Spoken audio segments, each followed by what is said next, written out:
Esta es la tarde en el continente americano. Cuando anochece en Europa y amanece en Asia, así cae la tarde en el continente americano y transcurre la noche y el amanecer en el resto del mundo.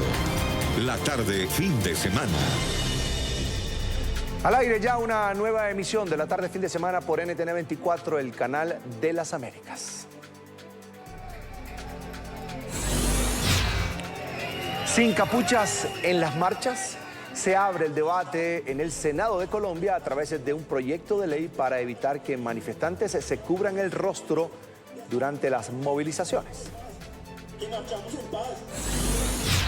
Censurada, así quedó la activista María Alejandra Serrate, quien protagoniza mitos y realidades de Evo Morales, la caída de una dictadura. La conferencia no pudo presentarse en México. Hablamos con el cantautor colombiano Alex Campos, quien nos contó cómo fue el último milagro que tocó su vida recientemente. Además, hablamos de su último sencillo titulado Cara a Cara.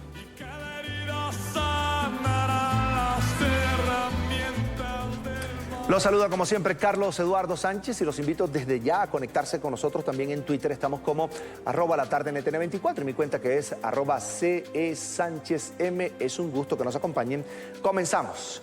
Las marchas y manifestaciones que se han venido presentando en países como Francia, Chile o Colombia son apenas una muestra del descontento que ciertos sectores tienen con quienes gobiernan. Sin embargo, queda demostrada también la presencia de personas que intentan desestabilizar las movilizaciones y lejos de ser pacíficas terminan en enfrentamientos con la fuerza pública. En Colombia es común ver en las protestas a personas que cubren su rostro y se enfrentan además a miembros del Escuadrón Móvil Antidisturbios de la policía, el SMAT. Pero ¿cuál es el sentido de usar capuchas para cubrir el rostro? La discusión quedó ya abierta en el Congreso de Colombia. Ya fue radicado un proyecto de ley sobre la regulación a las protestas respecto a la prohibición de usar capuchas. Los asesinos dieron la respuesta fatal que queríamos, que querían para ellos. Mi primer invitado de hoy es el autor precisamente de este proyecto, el senador conservador Juan Diego Gómez. Allí lo ve en pantalla. Senador, una muy buena tarde. Bienvenido a NTN 24. Carlos Fernando, un saludo cordial a usted, a todos los televidentes. Cómo no, bienvenido.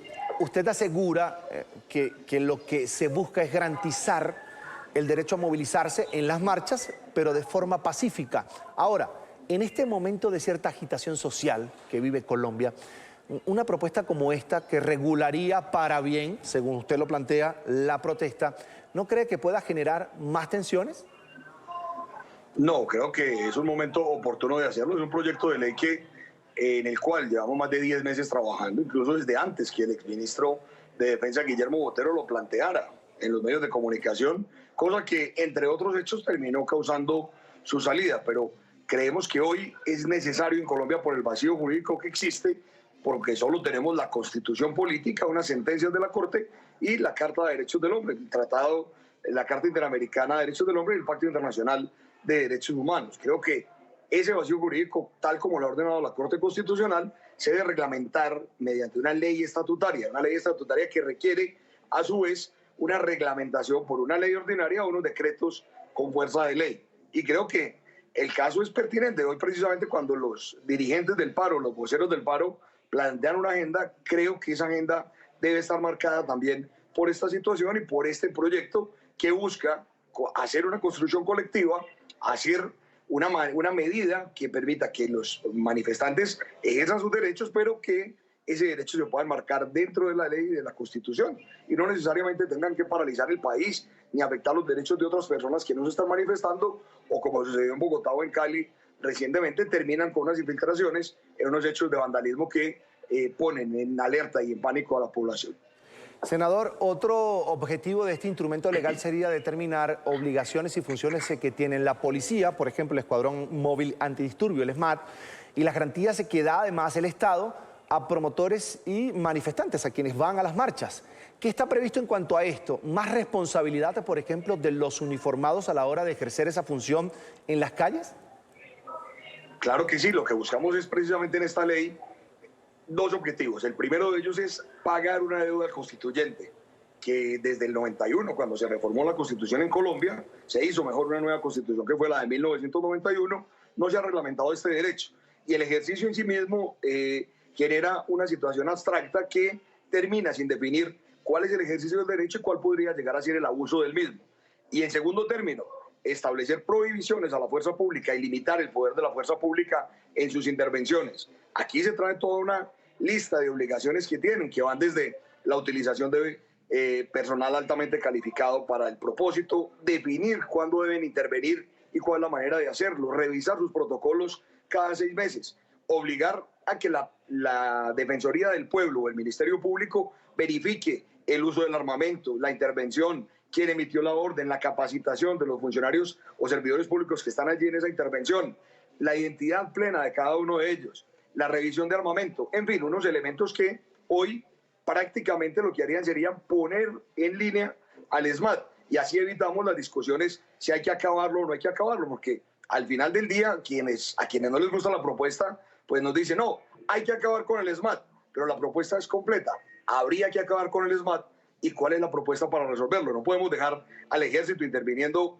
militarmente una protesta, una manifestación pacífica, o a la policía que no está preparada para lo mismo, de manera que yo creo que la discusión está abierta. Hasta hoy no teníamos una base para la discusión y hoy ponemos a disposición este proyecto de ley, no como la solución, sino como la base para lo mismo, para que iniciemos una discusión en términos de que quienes quieran manifestarse ejerzan su derecho, pero que quienes no se manifiesten tengan también la posibilidad de ejercer sus derechos a la movilidad, a la salud, al trabajo, al transporte, en fin, sus derechos fundamentales. Hay un debate en su país, en Colombia, por supuesto, que tiene que ver con el tema del uso de algunos implementos por parte de la fuerza pública, por ejemplo, pistolas Taser. ¿Eso está incluido en la ley? En la ley se establece que se prohíbe rasantemente la utilización de armamento violento, de armamento de fuego y de armamento letal.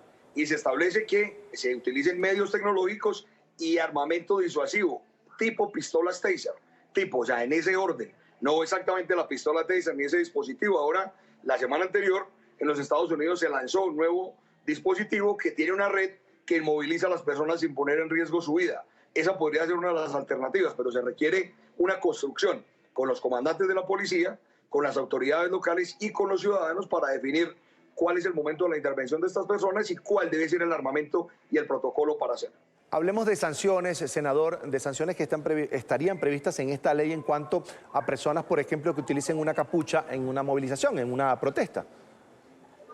Sí, efectivamente, más allá de la capucha o las sanciones están establecidas como una línea de sanciones, un grupo de sanciones. Recuerde que esta es una ley estatutaria que requiere una complementación o una reglamentación posterior a través de una ley ordinaria, y lo que se trae son un listado de prohibiciones y un listado de posibles sanciones, sin decir que quien tenga la capucha va a tener una multa, una sanción, y se traen como ejemplo.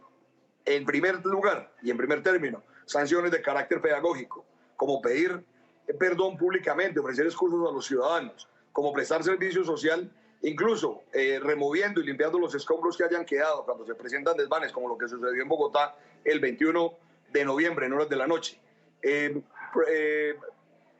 Sanciones pedagógicas como recibir o dictar clases en materia de protesta pacífica. Y van también unas sanciones de carácter pecuniario, sanciones administrativas, lo que también hay que aclarar. He recibido reacciones diciendo que se están criminalizando y judicializando y estigmatizando la protesta, y en este proyecto de ley se habla únicamente de sanciones de carácter administrativo. Incluso se habla cuando las personas deban ser conducidas o deban ser aprehendidas por la autoridad, no deberían ir a los sitios de reclusión normal, como los que hay en los casos que ocurren en Colombia, los centros de atención inmediata o las cárceles, sino que tengan una especie de sitios donde puedan ir los manifestantes para que no terminen mezclados con personas que tienen una realidad, una vida criminal o que están imputadas de delitos graves. Y hay sanciones también de carácter económico que van entre los 5 salarios mínimos y los 100 salarios mínimos legales mensuales, y uno de ellos, un ejemplo, que es cuando la persona que se compruebe violando una de las prohibiciones que establece la ley pueda perder los beneficios en los casos de ser estudiante. Es una sanción que se establece allí como ejemplo. Es uno de los casos que podría ser objeto de discusión y que estamos dispuestos a abrir el debate sobre el mismo. Bien, quiero agradecer al senador colombiano Juan Diego Gómez, es el proponente de este proyecto de ley, de alguna manera para regular las manifestaciones o que haya presencia de personas violentas durante las manifestaciones en Colombia. Senador, quiero agradecerle que haya compartido con nosotros estos minutos. Bueno, Carlos Fernando, a usted muchas gracias, a los televidentes un saludo especial. Buena tarde. Avanzamos con otros temas. Mitos y realidades de Evo Morales, la caída de una dictadura. Así tituló la activista boliviana Alejandra Serrate su conferencia en México. Dicho evento fue censurado, no se pudo presentar. Alejandra viajó al país azteca para narrar la experiencia boliviana de lo que ella considera, llama y titula fueron los años de dictadura de Evo Morales. Sin embargo, bajo el argumento de que sus conferencias desprestigian, en este caso, al gobierno de Andrés Manuel López Obrador, el gobierno de México, en 2 oportunidades se le negaron el espacio en este país para realizar sus charlas. Y hoy y aquí estamos reunidos para rechazar su dictadura y declararnos rebeldes ante su gobierno. Señor Evo Morales Ayma, sométase a la voluntad del pueblo y no someta al pueblo a su voluntad. Nos acompaña precisamente Alejandra Serrate, es la cofundadora de Resistencia Femenina, una plataforma ciudadana que lucha por la democracia en Bolivia. Allí está en pantalla. Bienvenida a NTN 24, es un gusto. Muchísimas gracias por el espacio. Yo feliz siempre de poder hablar acerca de la situación de mi país. Mitos y realidades de Evo Morales, la caída de una dictadura. ¿Qué relata Alejandra en esta conferencia? Bueno, Carlos, primeramente decirles que yo fui invitada a México por una organización ciudadana llamada Congreso Nacional Ciudadano.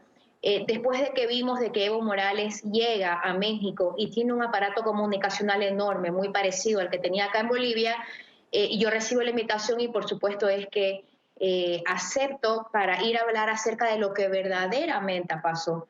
Cómo fue que Evo Morales realiza un golpe de Estado, cómo desconoce la Constitución, el voto soberano del 21 de febrero, cómo comete fraude, cómo fue que salimos a las calles de manera pacífica para defender la democracia, cómo fue que muere gente en esta lucha, gente asesinada por el gobierno de Evo Morales, y cuáles son los síntomas que vimos los bolivianos para poder decir que esto realmente era una dictadura.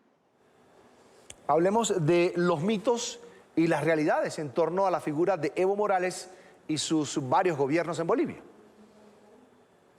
Bueno, uno de los mitos más grandes que pudo crear Evo, porque Evo era una persona mística acá dentro de Bolivia, pero también afuera del país, hay que decirlo. Una de esas mitos era de que él era una persona que cuidaba el medio ambiente, que era pachamamista, que protegía la tierra y la naturaleza, que esto se vio totalmente desvirtuado cuando promulgó leyes que causaron la quema de 7 millones de hectáreas acá en Bolivia, en lo que se conoce como la zona chiquitana o internacionalmente como la Amazonía boliviana. Otro de los mitos era de que era una persona indigenista, siendo que fue uno de los mayores represores a los pueblos indígenas, como lo vimos en la lucha del Tipnis, en la masacre del Tipnis, cuando los indígenas del Parque Isiboro Sécure fueron perseguidos por el gobierno de Evo Morales solamente por el hecho de defender su tierra y negarse a la construcción de una carretera que destruía el ecosistema del Tipnis.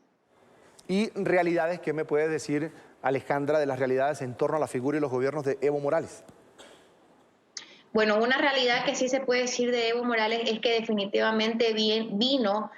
Él tuvo un liderazgo desde una base, digamos la campesina, ¿no? Él verdaderamente era presidente de 6 federaciones de sindicatos de productores de coca. Era una persona de clase económica baja, sin muchos recursos. Era una persona que no tenía estudios, digámoslo así, secundarios o universitarios. Y aún así llegó a ser un líder. Obviamente que este liderazgo fue utilizado para cosas negativas dentro del país, pero no hay que negar lo que fue un líder de varios movimientos y varios sectores durante mucho tiempo. ¿La supuesta relación de Evo Morales con el narcotráfico internacional es mito o realidad? Creo que en este caso es muy importante que los activistas y la población boliviana hable siempre con pruebas. Sí, Yo claro. realmente no tengo las pruebas jurídicas para decir que él tenía una relación con el narcotráfico. Lo que sí les puedo decir es que durante su gobierno la producción de hoja de coca en un lugar de Bolivia donde la hoja de coca que nace ahí no puede ser utilizada para fines medicinales aumentó considerablemente, por un lado. Por otro lado, él construyó un aeropuerto que es ahora un aeropuerto famoso, que es el aeropuerto de Chimoré, en un lugar donde no hay mucha accesibilidad de personas que puedan utilizar este aeropuerto para fines comerciales, sino más bien está muy cerca de este lugar donde estoy mencionando que la producción de la hoja de coca no es utilizada para fines medicinales. Recientemente nos enteramos acá que los hijos del Chapo Guzmán habían ingresado a la Asamblea Legislativa a visitar aquí en Guacerquete. Eso todavía no lo tenemos muy claro, pero tras que tengamos las pruebas reales de que Evo Morales tenía una relación con el narcotráfico, definitivamente lo vamos a decir y lo vamos a denunciar. En mi perspectiva había una relación de Evo Morales con el narcotráfico latinoamericano. Sin embargo, mientras no tengan las pruebas jurídicas, yo no quiero ser como él, que es una persona tan mentirosa y que usa cosas totalmente falsas para desprestigiar a lo que alguna vez fue la oposición y ahora es oficialismo en Bolivia. Me queda muy poco tiempo, Alejandra. ¿Mito o realidad? ¿Evo Morales era un dictador o fue un dictador en Bolivia? Esto realmente es una realidad. No solamente fue un dictador, Carlos, sino también fue un golpista, porque el momento que él desconoce el Estado de Derecho y el voto soberano emitido el 21 de febrero del 2016, él realiza un golpe de Estado al orden constitucional, por un lado, y también a la soberanía del pueblo expresada el 21 de febrero del 2016. Realiza el golpe de Estado, se habilita ilegalmente para participar en estas elecciones de las cuales estaba prohibido y tiene una cooptación total de los órganos del Estado que deberían ser independientes, y lo vimos reflejado justamente en estos últimos días cuando el órgano electoral, que es muy importante que sea un órgano independiente, utilizó su poder para realizar fraude en las elecciones del 20 de octubre, haciéndolo a él un ganador ilegal de estas elecciones a nivel nacional. Quiero agradecer a Alejandra Serrate, es la cofundadora de Resistencia Femenina, activista boliviana, en contra, por supuesto, según ha relatado ella, de los gobiernos de Evo Morales, hoy expresidente de Bolivia. Alejandra, gracias por estar con nosotros. Muchísimas gracias por el espacio y siempre vamos a estar hablando acerca de la verdadera Bolivia, que es la verdadera Bolivia, la democrática y la que quiere siempre libertad. Un gusto, hasta la próxima, buena tarde. Avanzamos. Nayib Bukele, presidente de El Salvador, insta a los líderes mundiales a comprometerse sin más retrasos en la solución de los principales problemas del mundo, entre los que cita la pobreza, el acceso a la salud o la educación. Bukele acaba de clausurar en Qatar la edición de este año del prestigioso Foro de Doha, que ha reunido a más de 4.000 participantes entre jefes de Estado, autoridades y delegaciones internacionales. Gustavo Alegret, director periodístico de NTN24 en Estados Unidos y además enviado especial nuestro a Qatar, tiene más información. Gustavo, te saludo.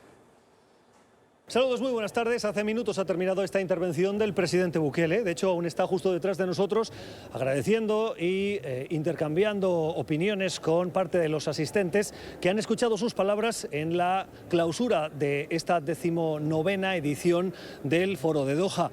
Un Foro de Doha que ha escuchado ese llamado del presidente Bukele, que les ha recordado que nos encontramos en un momento de la historia de la humanidad en el que coinciden tres hitos. El primero, la globalización, con sus bondades y sus maldades. El segundo, la hiperconectividad, que nos permite comunicarnos con quien queramos y en cualquier parte del mundo de manera instantánea. Y finalmente, la capacidad de producción, una producción que lleva a un incremento de la riqueza del mundo como nunca antes, y también una producción que, en contraste, también genera pobreza y malnutrición en algunas partes del mundo, y que por lo tanto son retos que se pueden resolver con una solución.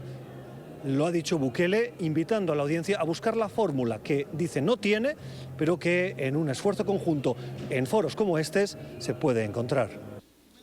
La humanidad nunca soñó con alcanzar estos tres hitos, estos tres ingredientes, pero ahora los tenemos. Así que ya podemos erradicar la pobreza, erradicar el hambre, cuidar de todos, dar a todos una buena educación, detener el cambio climático y detener todas las guerras. Solo necesitamos la voluntad política de los dirigentes del mundo. No podíamos haberlo hecho antes. No se podía haber dicho algo así antes, porque el mundo no era globalizado. El foro de esta edición ha llevado por título Reimaginando un mundo global multipolar y apostando por la gobernanza. Una apuesta que ha traído a este foro representantes de las Américas también. El presidente Bukele ha sido la figura más destacada, una amplia representación de Estados Unidos, si contamos Américas como el continente americano, y también el vicepresidente de Ecuador. Ha llamado la atención, y nos hemos acercado a ellos, la delegación de Nicaragua, encabezada por el canciller Denis Moncada. Estaba acompañado del hijo de Daniel Ortega y les hemos preguntado el motivo de su asistencia. Gustavo Alegret, de NTN. Oiga, ¿qué ha venido a hacer al fórum? Pues lo que vienen a hacer todas las personas invitadas acá, digamos, a compartir en un foro importante de Qatar, donde se discuten los temas más trascendentes para la humanidad. Temas de política, temas de economía, temas de seguridad, temas de defensa, temas de cooperación, ¿sí? ¿Cómo valora las últimas sanciones del gobierno de Estados Unidos al gobierno de Nicaragua? Ahorita lo siento, pero yo tengo ahorita una cita, así que por ahora es lo que podría decirle, ¿sí? ¿Pero le parecen bien esas sanciones, canciller? Disculpe que no lo voy a responder ahorita la consultación. Laureano, ¿cómo valora la sanción de Estados Unidos? Su amigo. ¿Cómo valoran las sanciones de Estados Unidos a su persona? ¿Algún comentario? Disculpanos, pero te habíamos dicho que no íbamos a... Pero mi trabajo como periodista es buscar la reacción. Muchas gracias, pero dejémoslo. ¿Tiene nada que decir a las sanciones? Termina así el foro más conocido, más internacional de Qatar, el foro de Doha, para darle el relevo al fútbol. En breve va a comenzar en este país el Mundial de Clubes, que es la antesala del Mundial. Los amantes del fútbol lo esperan con ahínco. Desde Doha, en Qatar, Gustavo Alegret para NTN 24.